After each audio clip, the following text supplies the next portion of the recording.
Hello, hi everyone. Welcome back.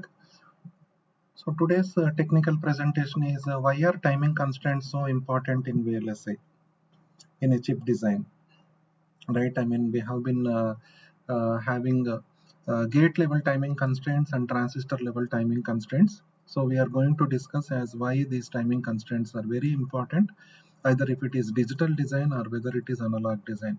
Whereas in digital design we will be focusing on the gate level timing constraints, and on the analog side we will be focusing on the transistor level timing constraints. So we from Radiant are having our headquarters at Bangalore and branches in Hyderabad and USA. So Radiant is founded in 2018.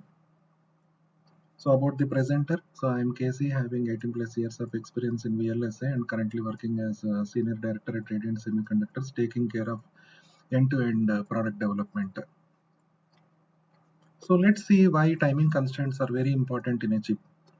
They say timing is everything, and this is essentially true for silicon chips. As chips grow more complex, assigning accurate constraints to various parameters, timing in particular becomes critical. Timing constraints have far-reaching impact, affecting everything from the power, performance, and area of a design to its overall time to market. Of a design's three main constraints, timing, power, and area, timing is the most critical as it relates to whether the chip will operate at its intended clock rate. Okay, so what we are seeing here is timing constraints will define your performance. As we know, power, performance, and area are very important. Now, when it comes to performance, how can we decide whether our chip is working properly or not as per the performance? That is purely based upon the timing constraints. Okay, so only when we meet the timing, whether it is transistor level timing in terms of analog or whether it is gate level timing in terms of digital, only then we can assure that in the silicon chip or in our chip we are able to meet the performance. Okay, so that is purely depending upon the intended clock rate which we are expecting to operate our chip. Okay, so constraints can influence placement of design elements, right, as well as signal routes between these elements and ultimately impact the design's performance, right? So they can impact the design's performance as well. Okay, so if design performance has to be met, then there is no other way but to meet the timing constraints, right? So when implementing tools like synthesis, place and route, and sign off applied downstream are provided with conflicting clock constraints, they won't be able to perform properly, right? Because in the end we have to make sure that the timing constraints are applied to the EDA tools, and these EDA tools are able to get the needed constraints, right? And they should be able to perform their operation properly. For that, there should not be any conflicting clock constraints. Otherwise, the tools will not be able to perform their operation. So whatever the clock constraints we are giving in synthesis tool, in place and route tool, in sign-off tool, or in transistor level sign-off tools, timing sign-off tools, we need to make sure that there should not be any conflicting clock constraints, right? And they won't be able to perform properly, right? If there is any conflicting clock constraints, then the tools will not be able to perform their operation properly. Since the impact of timing constraints at sign-off is very high, they should be addressed at RTL when there is still time to resolve them, right? So when we are implementing the RTL, at that time only we need to make sure that the timing constraints are provided properly. In summary, constraints related problems including incorrect and missing timing exceptions can lead to critical bugs in silicon chips. Over constraining a design can cause implementation tools to work harder to resolve conflicting requirements, leading to higher turnaround times and suboptimal PPA. So in summary, we need to make sure that there should not be any conflicting clock constraints. Our chip should work at the intended clock rate. There should not be any difference in the constraints which we are giving to synthesis tools, place and route tools, sign-off tools. The constraints have to match between each of those tools so that they can optimize properly. And the constraints part has to be worked out at the very beginning stage of the project itself, when we are addressing the RTL issues or when we are coding the RTL, right? So that time only we have to make sure that the constraints are proper. And how these will help us? They will help us to meet our performance in the PPA. They will help us to reduce the number of iterations that are needed to close the timing, because tools will be able to do their job effectively because of right constraints.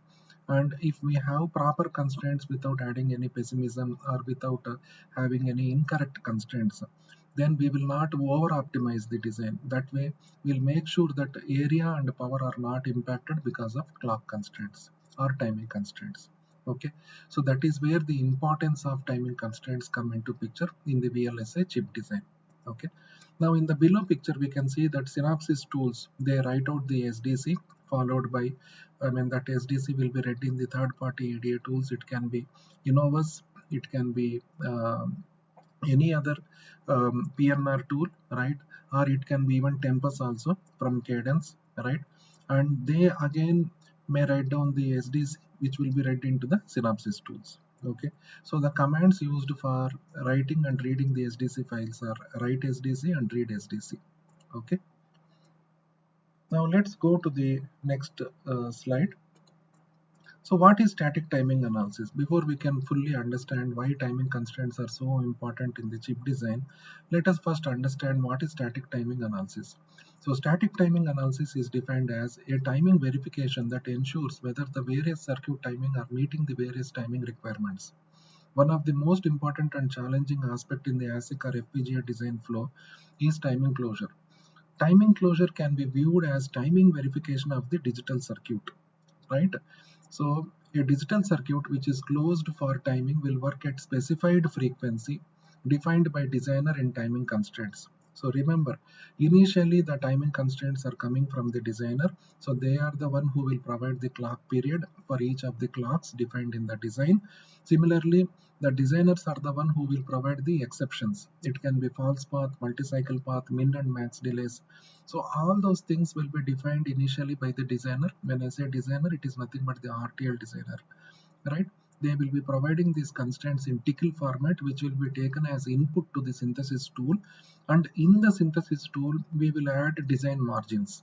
Now, what are design margins? The design margins are nothing but clock uncertainty, set max tran. Apart from the one that is defined in the library, we also add a pessimistic value of set max tran, so that we can reduce the load of the cells, and in turn it will help to reduce the data arrival time, and which will help to meet the setup timing. Similarly, setmax transition will also help to reduce the load on the cells. Thereby, you can easily meet your electromigration rules, EM rules, right? So these are the two main advantages, and of course, it will increase the yield as well because the cells are less loaded, right? And thus, promised PPA, that is performance, power, and area, can be achieved, right? So static timing analysis is the method by which one can determine if timing closure is achieved or not by doing timing analysis on all paths within the digital circuit, right? Only through STA, which is our sign-off way of validating the timing closure, we make sure that whether our design has met all the timing paths in the digital circuit. The same applies for analog circuit also, but only difference is we do the transistor level timing analysis in the analog circuits, right? As the name suggests, this kind of verification, which is nothing but static timing analysis of digital circuit, is done statically, right? No simulation of the digital logic is required. This is the biggest advantage of static timing analysis, because if you go with simulations, then it is called as dynamic simulations, where we have to depend on the test vectors, and based on the test vectors we can analyze our design. But here the advantage of static timing analysis is we don't have to depend on the test vectors, right? The simulations are not needed for this kind of static timing analysis, right? That is the biggest advantage, which will help you to save the runtime. Static timing analysis makes use of the timing arcs that are defined in the technology library, that is nothing but PVT library, right? Between all the start and end points of the digital circuit, right? We will go through the timing arcs in the next slide. So these are the arcs between the start and end points of the digital circuit, which is nothing but digital cell, right? It can be combinational cell or it can be sequential cell, right? Now these timing arcs are playing a vital role in doing the static timing analysis. One must be aware that since there is no simulation involved, static timing analysis will not check for functional correctness, right? Please remember this one. Most of the times we have a confusion whether static timing analysis is analyzing the functionality as well. No. So static timing analysis does not analyze the functionality because it doesn't contain the test vectors and there are no simulations involved. Only in dynamic simulations we verify the functionality, right? Rather, it will focus only on timing based on your timing constraints, based on your design margins, based on your methodology, whether it is single case, best case, worst case, or whether it is OCV mode of timing analysis, and whether we are enabling CRPR, right? And which type of design margins are we giving, whether we are giving 5 sigma, 6 sigma, right? Statistical timing analysis, SI based timing analysis. So considering all this, the timing analysis is done by the STA tool and it will provide us the results, right? Before we dig deeper into how static timing analysis works, it is valuable to get some basic knowledge of terms used later. Okay, so let's dig deeper into some of the basic terminologies which we use in the static timing analysis to understand why timing constraints are important in chip design. Okay, now let's look at the timing arcs, right? The timing arcs are parameters defined in the process library for each cell which define the delays of cell across different PVT corners.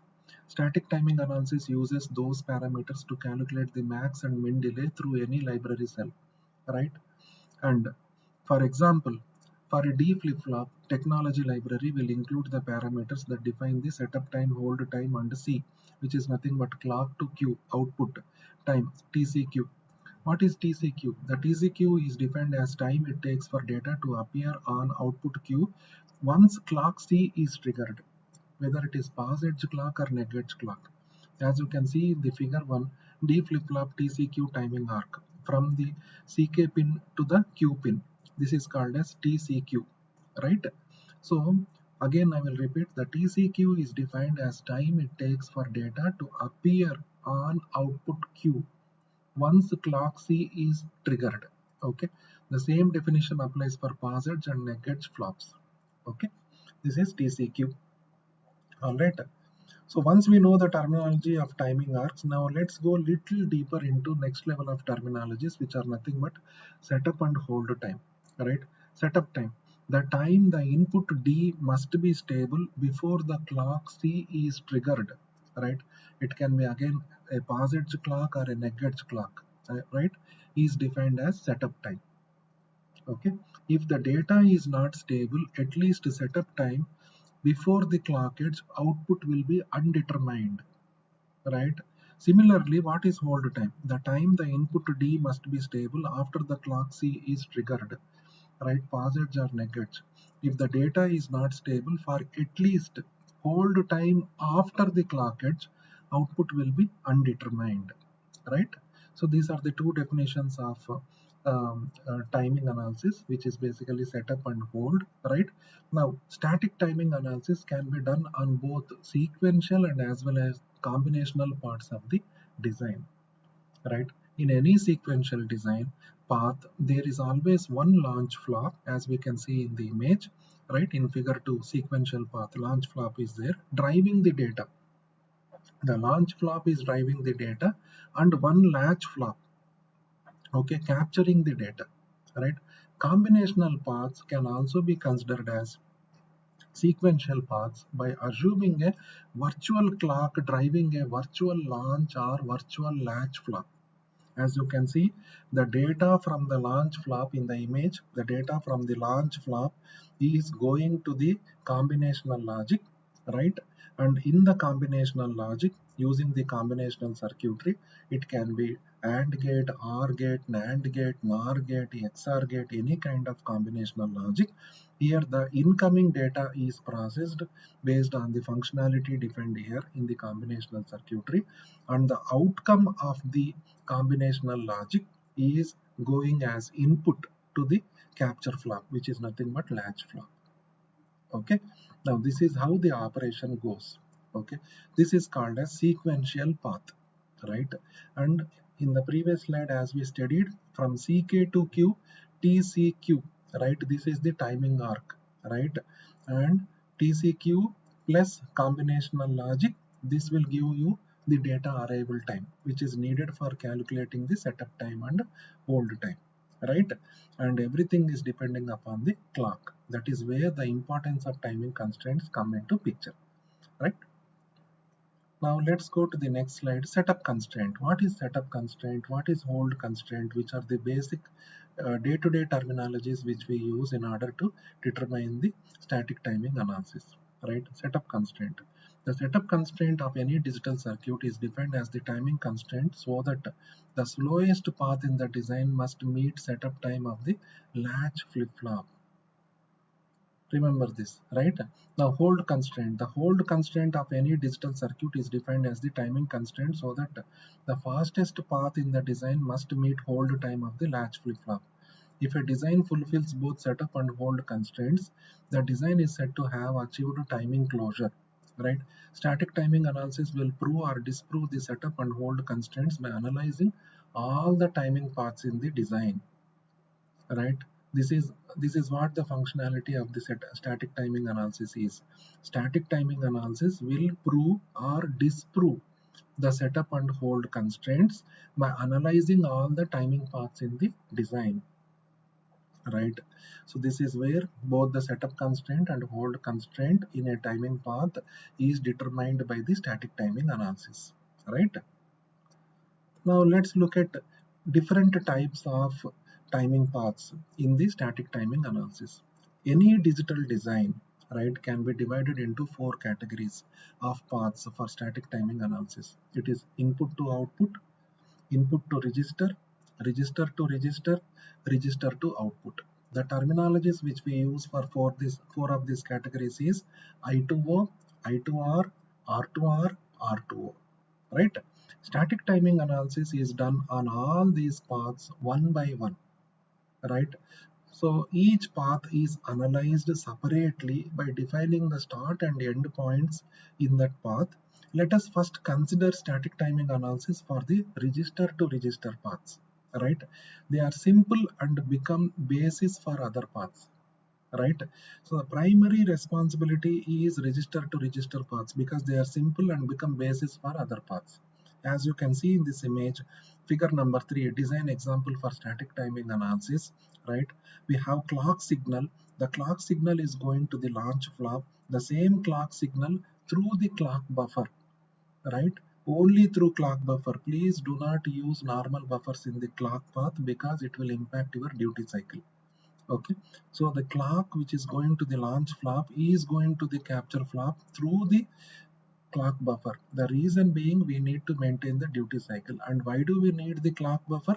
In order to maintain the design rule checks, DRCs, which is nothing but clock related max tran, max cap, max fan out, right? Now once the clock is going to launch flap and latch flap, which is nothing but the capture flap, as you can see, the launch flap is getting the data from the previous cycle, that is combinational 1, okay, and input from the input port to the combinational 1 and output of combinational 1 is going to the launch flap, right? Now launch flap output is going to the combinational logic 2 and from here it is going to the latch flap. Now register to register is nothing but launch flap followed by combinational 2 followed by latch flap. This is register to register. Into register, I2R, which is the short form, right, is input port followed by combinational logic followed by launch flap. This is I2R. Similarly, R2O, that is latch flap followed by combinational logic followed by output 1, right? R2O, right? And then finally I2O. I2O means there is no sequential cell, there is only combinational logic, right? From input port all the way to the combinational logic and from combinational logic to the output 0, right? This is I2O, right? So this is called as I2O. Now Here if you see, what are the start points in all the four different types, that is input to output, input to register, register to register, register to output.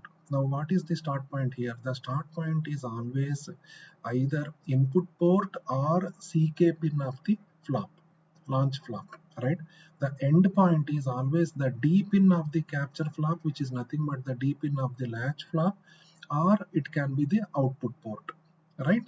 So that is how it is defined. As you can see here, the input is input, right? Input scenario is in the first one, in I2O it is input port, in I2R it is again input port, in R2R it is CK pin of the launch flop, in R2O it is again the CK pin of the launch flop.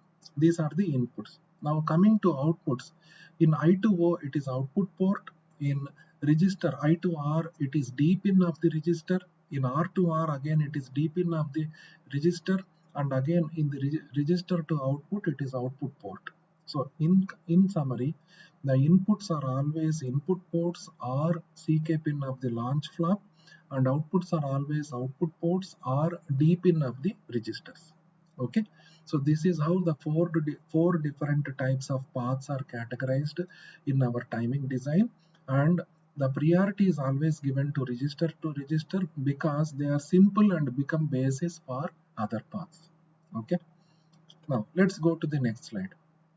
Right, for R2R paths, which is nothing but register to register paths, the start point is clock input pin of the launch flop, and end point is D input pin of the latch flop, which is nothing but the capture flop. For setup constraints, the goal is to make sure that the delay from start point to end point is at least setup time of latch flop less than clock period of the latch clock.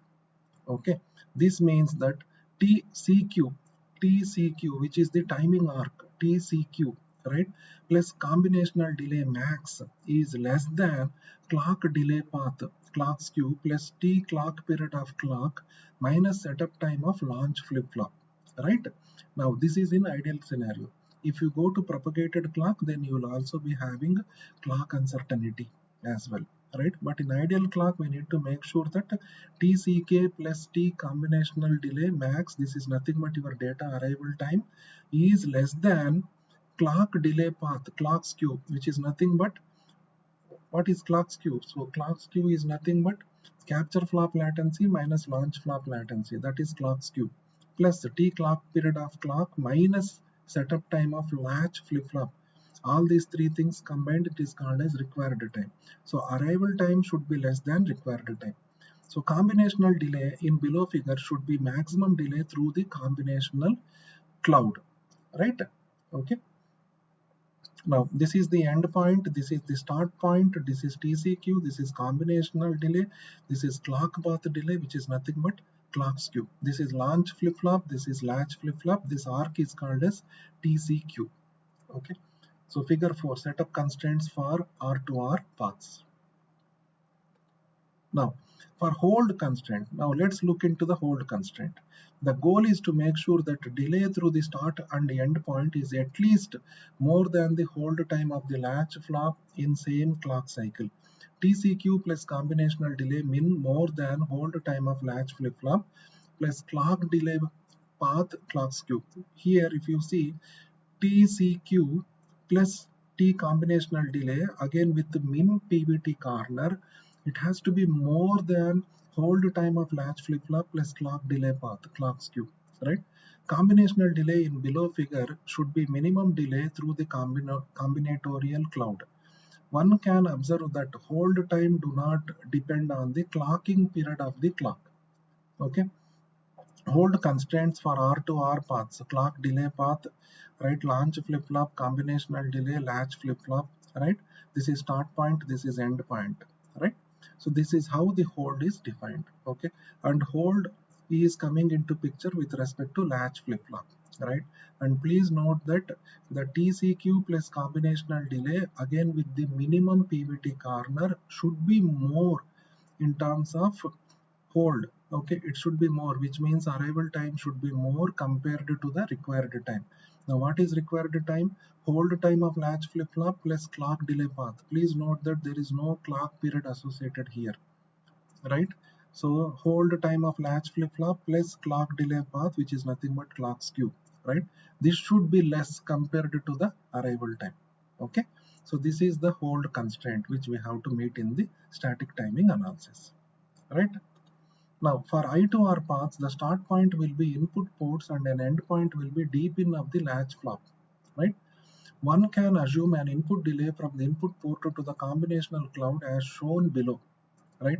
The input delay can include pad delay or any net delay, right? As you can see here, setup or hold constraints for I to R paths. This is clock signal which is coming to the latch flip-flop, right? And then input port is there, which is nothing but your start point, and then we have input delay here, right? When we give set input delay, the set input delay value will be coming here in the neighboring block, okay? And from here at the input port, right, from here it goes to the combinational delay and then it goes to the end point, which is nothing but the D pin of the capture flip-flop, that is nothing but latch flip-flop, okay? And clock is coming from outside clock path delay and it is going to the latch flip-flop, okay? If the input ports are synchronous to the external clock, the paths can be considered for setup as input delay plus combinational delay max is less than clock delay path clock skew plus t clock period of setup minus setup time of launch flip-flop, right? And for the hold constraints, input delay plus combinational delay min is more than hold time of latch flip-flop plus clock delay path clock skew. So as you can see here, for hold it is less than, for hold, right, it has to be more than, and for setup it has to be less than. Please note this, okay? And input delay has to be present in the data arrival time, it has to be added. So arrival time equation for setup, arrival time equation for hold, they remain same, there is no change in that, okay? So input delay plus combinational delay is less than data required time. Input delay plus combinational delay min is more than hold time of latch flip-flop plus clock delay path, okay? So this is how the setup and hold constraints are defined. If input is not synchronous to clock, the path can be constrained with max and min delay for the path from input port to D pin of latch flip-flop. Normally in such cases, a synchronous path latched by clock requires two latching flip-flops back to back to remove metastability issues. Input delay plus combinational delay max less than max delay required. Input delay plus combinational delay min more than min delay required, right?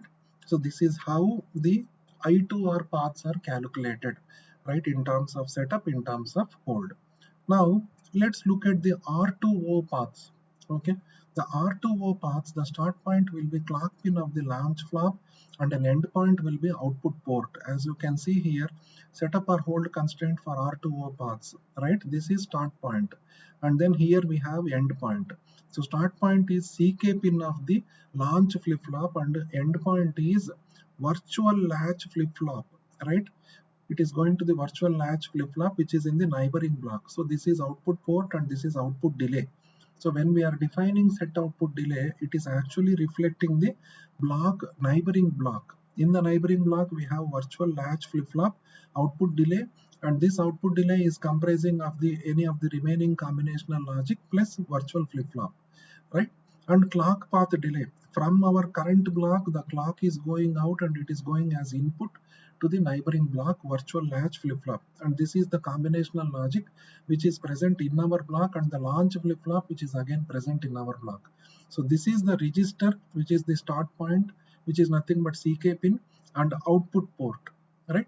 So one can assume an output delay from the output of a combinational cloud as shown below. Output delay can include pad delay. If it is a full chip, then it is pad delay. If it is a port, then it is net delay from combinational cloud to pad. If the output ports are synchronous to the clock, the paths can be constrained for setup as TCQ, right? TCQ, as you can see in the image, TCQ plus T combinational delay max plus output delay, right? This output delay is less than, because it is setup, so arrival time should be less than required time. is less than clock delay path, which is nothing but clock skew plus t clock period of clock minus setup time of latch flip-flop. And for the hold constraints as TCQ plus combinational delay min more than hold time of latch flip-flop plus clock delay path, clock skew. If the output path is not synchronous to clock, the data path can be constrained with min and max delays. TCQ plus combinational delay max plus output delay is less than max delay required.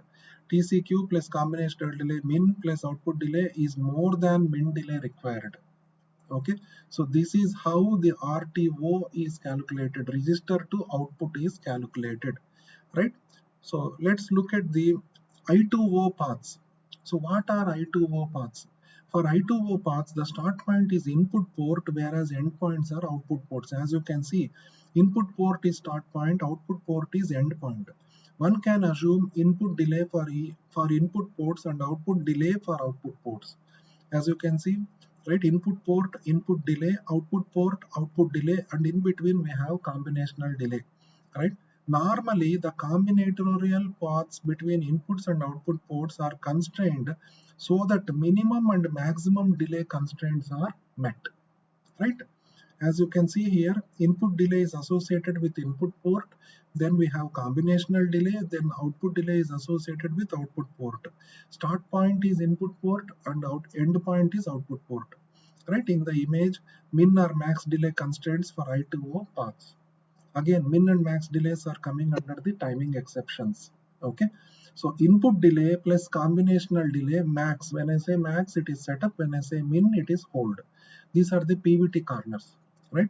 Plus output delay. So input delay plus combinational delay plus output delay should be less than max delay. Overall combined input delay plus combinational delay plus output delay should be less than the max delay, right? The max delay is defined in the SDC file, Synopsys Design Constraints file. Similarly, input delay plus combinational delay min. Again, we need to make sure that we are using the PVT libraries min plus output delay, right? It is more than min delay required, right? One can also assume that a virtual launch flip-flop driving the input port and virtual latch flop latching the output port. In such scenario, the analysis can be done just like R2R paths. Okay, so it is a simple equation which is easy to remember. Whatever the max delay we have in the SDC file, whatever the min delay we have in the SDC file, the input delay, combinational delay, and output delay has to meet those setup and hold requirements. If it is setup, it has to be less than the max delay. If it is hold, it has to be more than the min delays. Okay. Now let's look at some of the tips, right? Static timing analysis, tips and tricks. Start considering your design by defining the clocks. So usually when the designers are providing us the constraints in tickle format, they need to make sure that we have the clock definitions defined. It can be master clock, it can be generated clock, it can be multiple clocks defined on the same port with different clock periods coming in different times, right? They are called as physically exclusive or logically exclusive, right? And then always define the constraints for all primary inputs, input delay and primary outputs, output delay. Please make sure that you have set input delay and set output delay defined for all input ports, primary inputs and primary outputs. Okay, and they should be associated with the clock. Then only we can identify whether the set input delay clock period is defined or whether the set output delay clock period is defined, right? We can verify this clearly in the check timing command, which is applicable in all the tools, synthesis tools, PNR tools, cadence tools, Synopsys tools. The command remains the same, check timing, right? Constrain all the paths in the design, right? This is very important. Please make sure that you don't leave any paths unconstrained. Otherwise, it will lead to unconstrained timing paths. Okay. If the constraints file is not complete, static timing analysis will not be complete. Okay. Remember, static timing analysis works with garbage in, garbage out principle. Okay. Just based on the SDC file, the static timing analysis will be done. If your SDC file is not proper, if it is incomplete, incorrect, pessimistic, accordingly the static timing analysis will move forward. right? Static timing analysis cannot analyze your timing constraints, right? There are other tools which will take care of this activity, but coming to static timing analysis, right, as we mentioned here, garbage in, garbage out. The more refined and proper timing constraints you provide, the more refined and proper timing analysis reports you will be able to get. Okay, next, if a path is not critical, right, from timing perspective, you can define timing exceptions for those paths. False path, multi-cycle path, min and max delay, all these features are available, but you have to be careful in choosing which paths are not critical from timing perspective. Get the blessing from the design team, or if possible get these constraints from the design team, and then apply the timing exceptions. Okay, so with this we'll wrap up today's session, and then we'll catch up next week on identifying why timing constraints are very important in chip design. Now that we know some basic terminologies on the static timing analysis, next week our focus will be more on how timing constraints, incorrect timing constraints, incomplete timing constraints, pessimistic timing constraints, how they will impact our chip design, right? So we'll be covering those topics next week, so please stay tuned. And for more information, please check our website radiantsemi.com, or you can also feel free to write to us at info@radiantsemi.com. With this, happy learning and happy weekend ahead. Thank you so much.